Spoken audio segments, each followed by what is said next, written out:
Hello everyone, welcome to Learning Science. आज का हमारा टॉपिक है थर्मोडायनेमिक इक्विलिब्रियम। तो हम समझते हैं थर्मोडायनेमिक इक्विलिब्रियम क्या होता है और उसके साथ साथ हम समझते हैं होमोजीनियस और हेटेरोजीनियस सिस्टम्स को। तो दो टर्म्स हमें समझना है, एक है हमारा थर्मोडायनेमिक इक्विलिब्रियम और दूसरा है हमारा होमोजीनियस एंड हेटेरोजीनियस सिस्टम्स। तो सबसे पहले हम कॉपी पर लिखते हैं थर्मोडायनेमिक इक्विलिब्रियम। और ये जो थर्मोडायनेमिक इक्विलिब्रियम है वो तीन टाइप्स का होगा।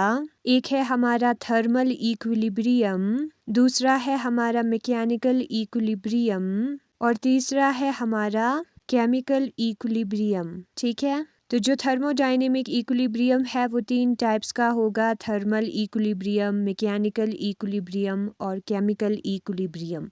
जो थर्मल इक्विलिब्रियम है उसमें टेम्परेचर जो है वो कांस्टेंट रहेगा, जो सिस्टम है उसके हर पार्ट में। ठीक है, तो टेम्परेचर में कोई चेंज नहीं होगी, उस स्टेट को हम कहते हैं थर्मल इक्विलिब्रियम। वही यहाँ पर लिखा है, temperature in all parts remain same through out. Her part में टेम्परेचर वही रहेगा। फिर आता है मैकेनिकल इक्विलिब्रियम। मैकेनिकल इक्विलिब्रियम में क्या होगा, मैकेनिकल इक्विलिब्रियम में जो प्रेशर है रिमेन सेम थ्रू आउट। जो सिस्टम है हमारा, वहाँ पर प्रेशर जब कांस्टेंट होता है उसको हम मैकेनिकल इक्विलिब्रियम कहते हैं। तो वहाँ पर हर पार्ट में सिस्टम के प्रेशर जो है वो सेम होगी।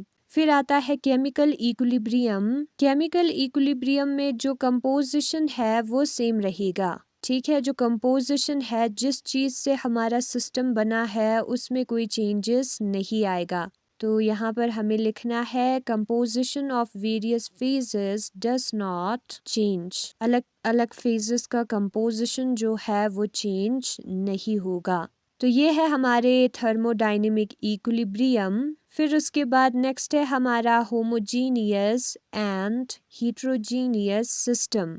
होमोजीनियस सिस्टम में क्या होगा, if it is uniform through out, example pure solid. अगर सिस्टम जो है वो एक ही जैसा है थ्रू आउट, पूरा जो है उसको हम होमोजीनियस सिस्टम कहते हैं। ठीक है, जैसे कि प्योर सॉलिड हो गया, वो एक होमोजीनियस सिस्टम है हमारा। वाटर है तो वो जो वाटर है वो हर जगह सेम होगा, वो एक होमोजीनियस सिस्टम है हमारा। जबकि हेट्रोजीनियस सिस्टम जो है वो यूनिफॉर्म नहीं होता है थ्रू आउट, जैसे कि वाटर एंड ऑयल है, वो एक जैसा नहीं होगा। ठीक है, थ्रू आउट तो वो हमारा है हेट्रोजीनियस सिस्टम। तो यही है आज का हमारा टॉपिक। ना हम बुक में देखेंगे thermodynamic equilibrium. A system is said to be in a state of thermodynamic equilibrium. एक सिस्टम को हम थर्मोडायनेमिक इक्विलिब्रियम के स्टेट में है तब कहेंगे if macroscopic properties of the system do not change with time. अगर उसका जो मैक्रोस्कोपिक प्रॉपर्टीज है, लार्ज क्वांटिटी के लेवल में जो प्रॉपर्टीज है वो चेंज नहीं होगा टाइम के साथ, उसको हम थर्मोडायनेमिक इक्विलिब्रियम कहेंगे। मैक्रोस्कोपिक प्रॉपर्टीज उसका चेंज नहीं होगा। Thermodynamic equilibrium assume the simultaneous existence of the following types of the equilibrium in the system। बल्कि जो थर्मोडायनेमिक इक्विलिब्रियम है उसमें नीचे जो तीन टाइप ऑफ इक्विलिब्रियम है वो तीनों एग्जिस्ट करता है। थर्मल इक्विलिब्रियम, मैकेनिकल इक्विलिब्रियम और केमिकल इक्विलिब्रियम तीनों जब होता है एक ही साथ एग्जिस्ट करता है तो उसको हम थर्मोडायनेमिक इक्विलिब्रियम कहते हैं। ठीक है, एंड अगर आप डेफिनेशन की बात करोगे तो मैक्रोस्कोपिक प्रॉपर्टीज जो है वो सिस्टम का चेंज नहीं होगा टाइम के साथ, उसको हम कहेंगे थर्मोडायनेमिक इक्विलिब्रियम। फिर उसके बाद यहाँ पर जो थ्री टाइप्स ऑफ इक्विलिब्रियम है वो दिया है और ये तीनों होना चाहिए एक साथ, तभी हमें थर्मोडायनेमिक इक्विलिब्रियम मिलेगा। सबसे पहले है हमारा थर्मल इक्विलिब्रियम। क्या है, थर्मल इक्विलिब्रियम है हमारा। Thermal equilibrium implies that no flow of heat from one macroscopic portion of the system to another। System के एक हिस्से से दूसरे हिस्से में हीट बिल्कुल भी फ्लो नहीं होगा, उसको हम थर्मल इक्विलिब्रियम कहेंगे। क्यों फ्लो नहीं होगा हीट, क्योंकि टेम्परेचर बराबर होगा। ठीक है, जब टेम्परेचर डिफरेंस होता है तब हीट फ्लो करता है। जहाँ पर ज्यादा टेम्परेचर है वहां से कम टेम्परेचर की जगह पर, लेकिन यहाँ पर टेम्परेचर जो है हर पार्ट पे सेम सेम है तो हीट जो है वो एक पार्ट से दूसरे पार्ट में ट्रांसफर नहीं होगा, फ्लो नहीं होगा। फिर दिया है mechanical equilibrium. Mechanical equilibrium implies that no work is done by any macroscopic portion of the system on another।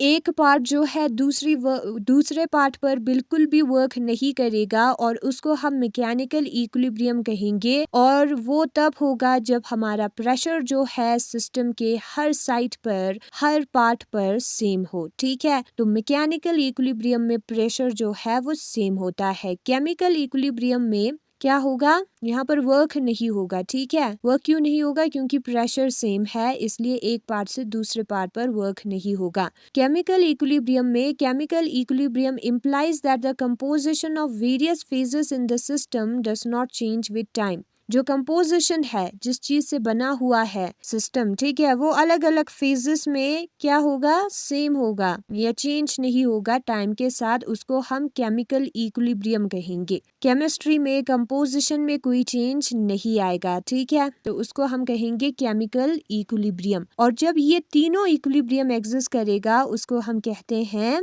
Thermodynamic equilibrium. समझ गए थर्मोडायनेमिक इक्विलिब्रियम को।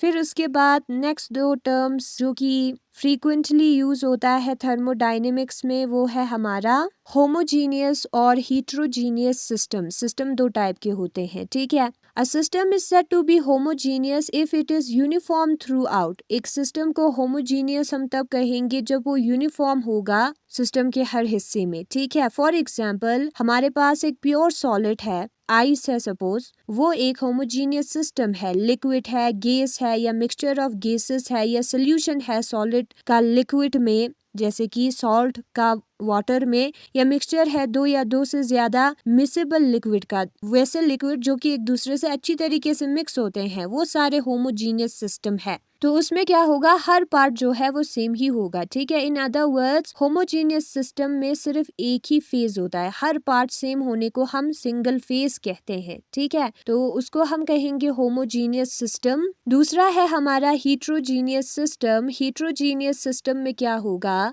अ system is said to be heterogeneous if it is not uniform throughout। अगर system हमारा मतलब कि पूरा जो system है वो एक ही जैसा ना हो, उसको हम heterogeneous सिस्टम कहेंगे। heterogeneous सिस्टम में heterogeneous सिस्टम में दो या दो से ज्यादा फेजेस होता है और उसको हम सेपरेट कर सकते हैं बाउंड्री सर्फेसिस का यूज करके। ठीक है, तो हीट्रोजीनियस सिस्टम हमें बिल्कुल समझ में आ जाएगा कि ये सेम नहीं है इसका कंपोजिशन। ठीक है, और हर फेज जो है वो खुद ब खुद यूनिफॉर्म होगा। अगर हम फेजेस को देखेंगे तो वो इंडिविजुअली यूनिफॉर्म होगा, लेकिन पूरे सिस्टम को देखेंगे तो वो यूनिफॉर्म नहीं होगा। ठीक है, some common example of heterogeneous system are, और कुछ कॉमन एग्जाम्पल हीट्रोजीनियस सिस्टम का वो होगा मिक्सचर ऑफ टू और मोर सॉलिड्स। दो या दो से ज्यादा सॉलिड को मिक्स करना, जैसे कि पत्थर और सॉल्ट को मिक्स करना, तो वो दोनों इंडिविजुअली देखेंगे तो सेम होगा। ठीक है, सॉल्ट